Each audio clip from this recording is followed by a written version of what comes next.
Kasus penyebaran virus mematikan rabies terus menjadi sorotan, bahkan ada 2 kabupaten di NTT yang berstatus KLB rabies. Lalu apa yang sudah dan akan dilakukan pemerintah, khususnya Kementerian Kesehatan, untuk meminimalisir semakin meluasnya kasus ini? Saya akan berbincang dengan Kepala Biro Komunikasi dan Pelayanan Publik Kementerian Kesehatan RI, Siti Nadia Tarmizi. Selamat sore Bu Nadia.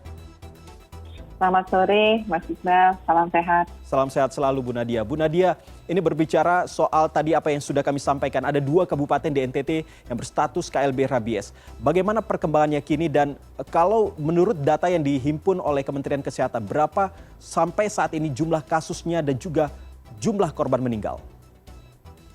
Ya, jadi kalau kita lihat ya bahwa ada 10 kabupaten di Provinsi NTT yang sudah melaporkan adanya gigitan hewan penular rabies ya, khususnya anjing. Tapi memang kita ketahui bahwa 2 kabupaten yaitu Sika dan TTS itu sudah menyatakan kejadian luar biasa. Nah, di Sika sendiri itu ada kasus 471 kasus rabies dengan kematian 1 orang.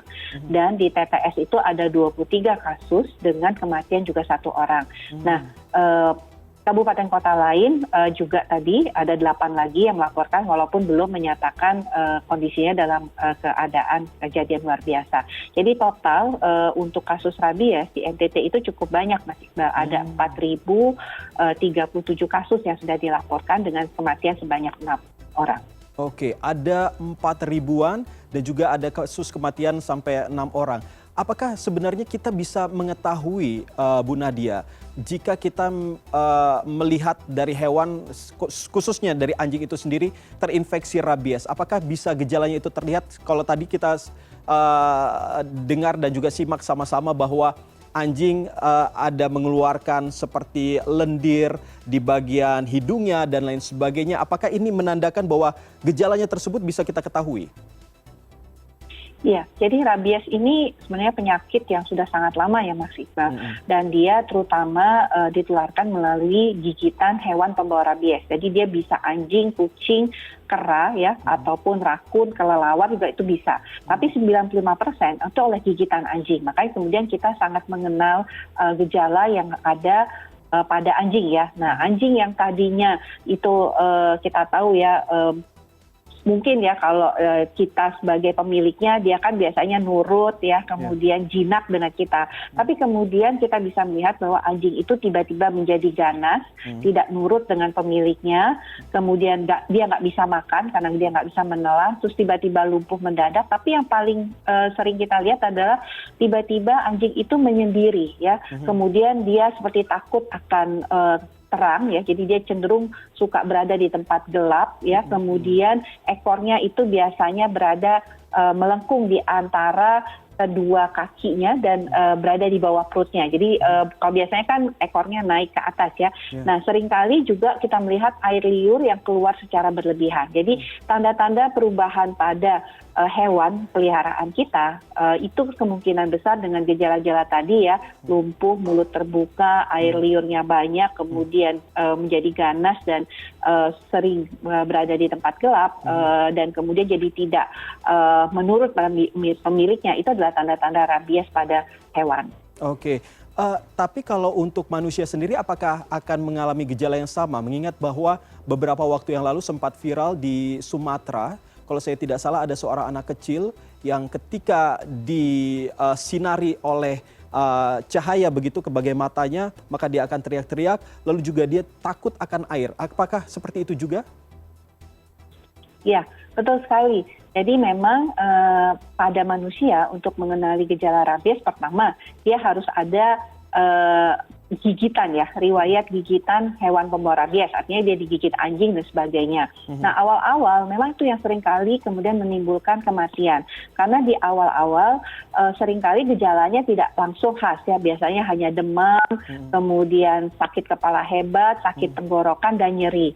Nah, tapi kemudian diiringi ini yang mulai khas setelah 1-2 minggu. Ada rasa panas, kemudian rasa kesemutan di sekitar lokasi gigitan tadi, sampai tadi yang disebutkan oleh Mas Iqbal ya, muncul fobia, ketakutan ya, takut air. Jadi dia takut sekali, dia haus tapi dia takut untuk minum air. Kemudian dia takut cahaya, jadi dia nggak mau terang, sama seperti tadi si anjing kan juga maunya di tempat gelap, lembab ya.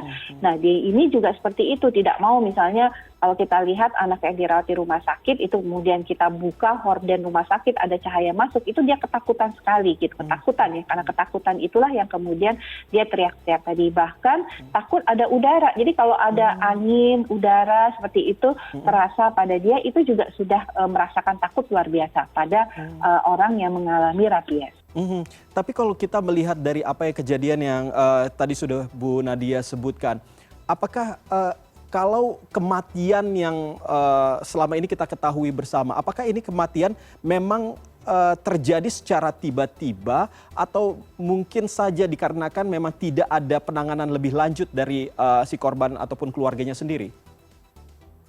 Ya, jadi kalau kita lihat fatalitas daripada rabies ini sangat tinggi ya. Jadi 90% sebenarnya kalau betul-betul dia terkena rabies dan tidak mendapatkan pengobatan, terutama pada daerah-daerah yang resiko tinggi, yaitu di bagian kepala ke atas ya, daerah dekat-dekat kepala, artinya di muka gigitannya seperti itu, karena ini kan menyerang saraf ya, menyerang sistem saraf kita. Jadi kalau dia semakin dekat ke gigitan tersebut kepada daerah-daerah yang sifatnya itu adalah saraf kita, maka dia fatalitas atau kematiannya sangat tinggi tadi.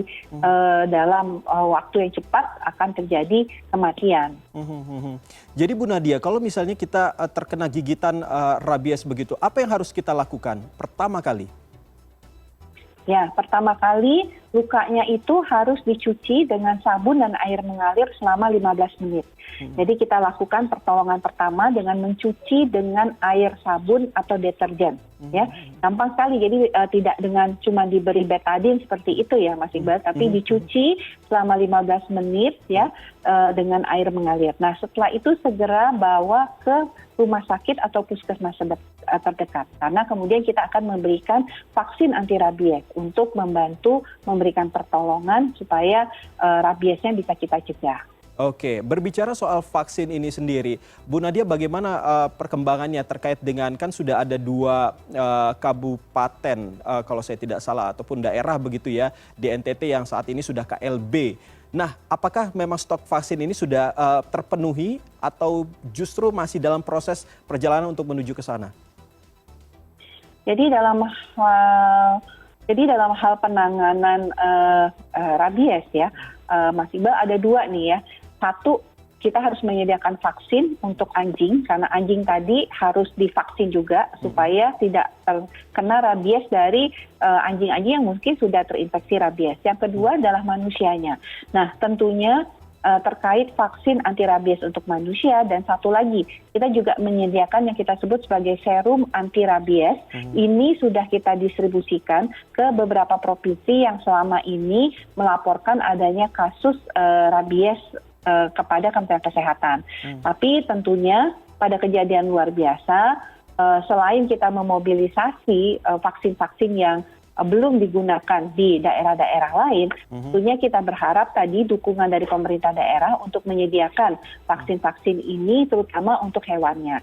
Nah, kalau mengenai jumlah untuk 2 kabupaten yang KLB untuk manusia, stok vaksin dan maupun stok serum anti rabies ini mencukupi. Oke, menarik soal daerah-daerah yang memang melaporkan terkait dengan rabies ini. Mungkin Bu Nadia bisa jelaskan kepada kami, kepada pemirsa, terkait dengan daerah-daerah mana saja ini yang patut diwaspadai dengan penyebaran rabies. Karena tentunya kita tidak ingin hal-hal serupa terjadi di daerah lainnya. Ya, sebenarnya kalau kita lihat hanya 12 provinsi yang bebas penyakit rabies ya, Mas Iqbal ya. Di Indonesia ini ada 26 provinsi yang masih menjadi endemis rabies ya.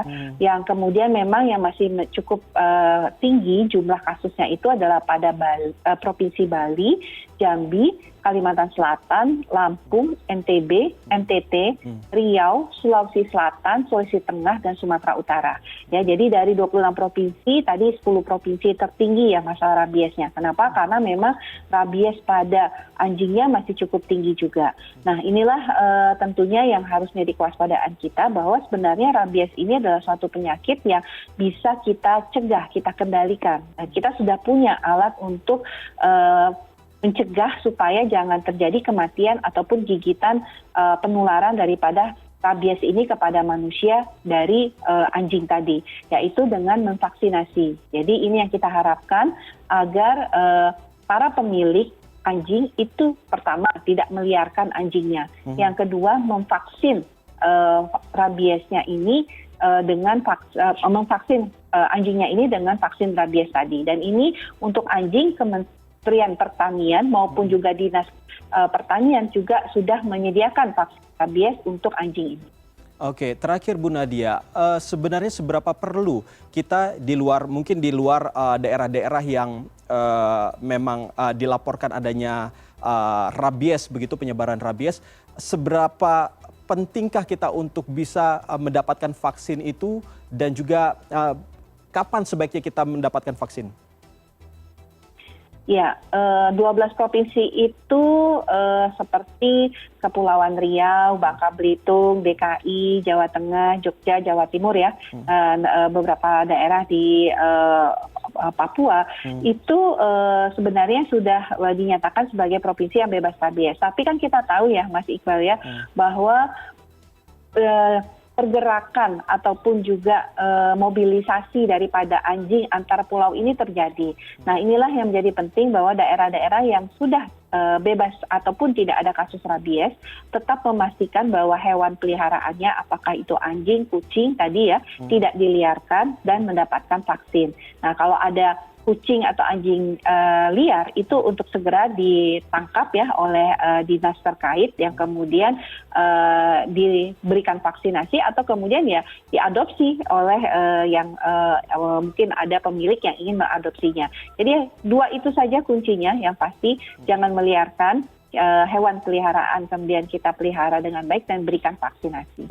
Termasuk juga daerah-daerah yang sudah bebas rabies. Nah, apalagi daerah-daerah yang belum bebas rabies ini sudah menjadi suatu keharusan. Karena vaksinasi pada hewan itu diharapkan bisa mencapai angka 70% supaya tidak ada penularan kepada manusia.